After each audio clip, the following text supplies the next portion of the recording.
Welcome YouTube, this is the Velvet Locks, and today's video I just wanted to elaborate a little bit more on how to prevent lint buildup in your locks. Well, in this video I'm going to discuss ways that you can prevent lint buildup in your locks.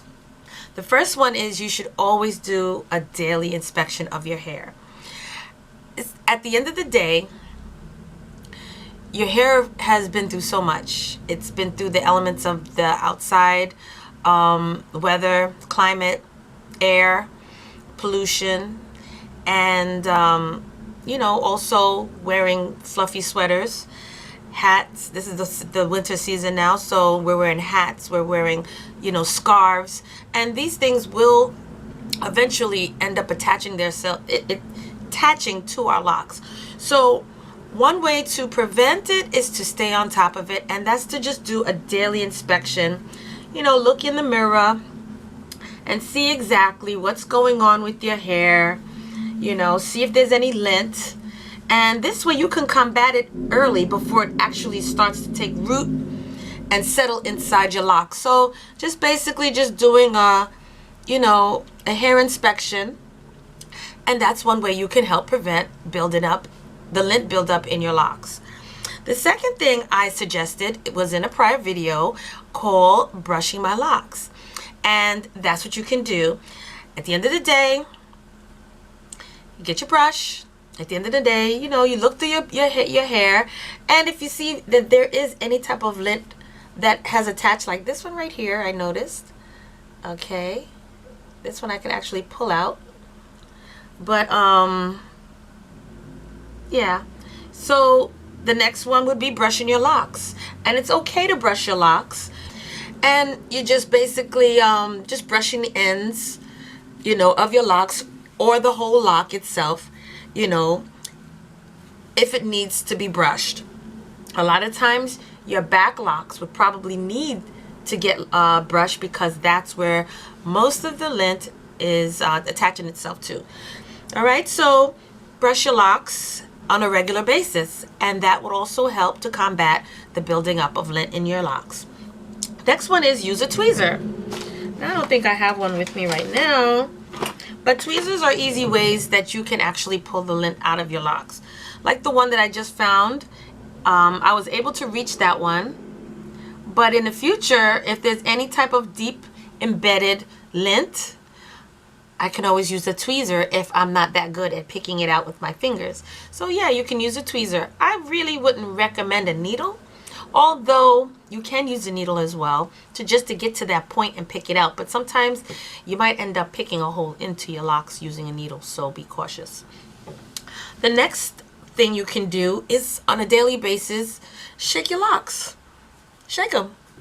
You may have some things that's just sitting on the top part of your locks.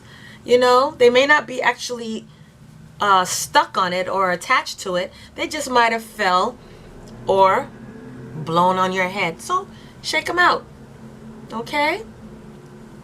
Shake your locks. Okay. Especially after you've worn your hats for the day, your scarf for the day, your sweater.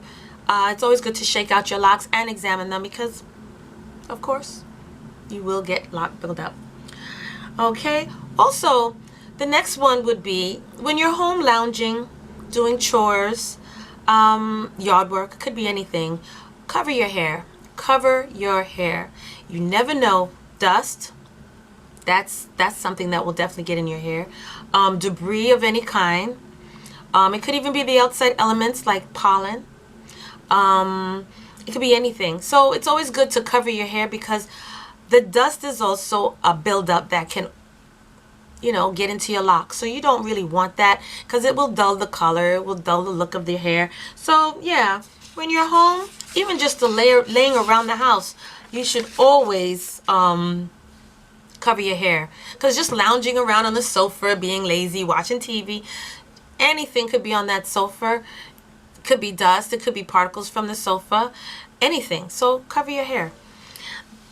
The next one I would suggest is wear hairstyles to keep your hair off your shoulders. Now this is something that I need to practice more of because I'm so used to now not letting my hair do anything. It's in its resting stage. So I plan on just leaving it alone, and by doing that, like what I'm wearing today, this is in a sweater, but it's always resting on my clothes. So I have to try now and do more protective styles, more maybe updos, just to keep it from rubbing on my clothes and then the fabric getting embedded in my locks. The next one will be wear head wraps. I did a video on different types of head wraps, different types of protective styles that you can use, that you can wear in the winter. And head wraps are a very good style that you can wear when you're wearing those sweaters, you know, just to cover your hair and keep it from getting any type of buildup. Also, when you go to sleep, you should always cover your hair. You should always wear either your lock sock, your satin bonnet, your satin scarf, your do-rag. No, not a do-rag, because that would be too small and it wouldn't fit. But you know what I mean. Your lock sock. Cover your hair at night, because even your blankets, you know, they have lint on them. They're very dusty or fluffy. And you never know. Your pillowcases, if you're laying directly on your pillowcase, chances are you're going to get that little cotton. You might have some little fuzzies or whatever. You'll get it in your hair. So it's always best to cover your hair. Plus, you don't know what, you know, what might try to attach itself at night while he's sleeping. Hey, never know. So cover your hair before you go to bed. Next, if all else fails and you have like you have a lot of buildup in your hair, a lot of lint, and it's just so impossible to really get it all out, or just tedious, well, I guess the last resort would be color your locks. You can color over that lint and it would look just as fresh as new. So, I mean, it's always good to get it out, but if you really can't get it out, color your locks. Okay. And lastly, when you wash your hair, I would recommend using a dark towel or a dark t-shirt when drying your hair. A regular towel, any kind of colored towel, of course, you can get that fabric in your hair, that terry cloth fabric. So it's best that you use something that doesn't have a lot of lint frills. So a t-shirt, a dark t-shirt, or a dark towel. Now, dark towels does not mean that you will not get lint in your hair. You're just going to get dark lint in your hair. Well, I guess that would be better than white lint in your hair. So use a dark towel and it won't be so noticeable. Those are my tips. Ways that you can help to combat and prevent the building up of lint in your locks. It's always good to stay on top of your hair on a weekly, if not daily, a weekly basis, to make sure that it is clean, it looks clean, it smells clean, and you're worry-free without all of that extra stuff. So there we have it. A very short video. Hopefully this was informative for you. For my new subbies, I welcome you. Thank you so much. Welcome to my channel. And share this video. Give your sis 2 thumbs up. Like, subscribe, and tell a friend. And thank you so much, and I will see you on the next video.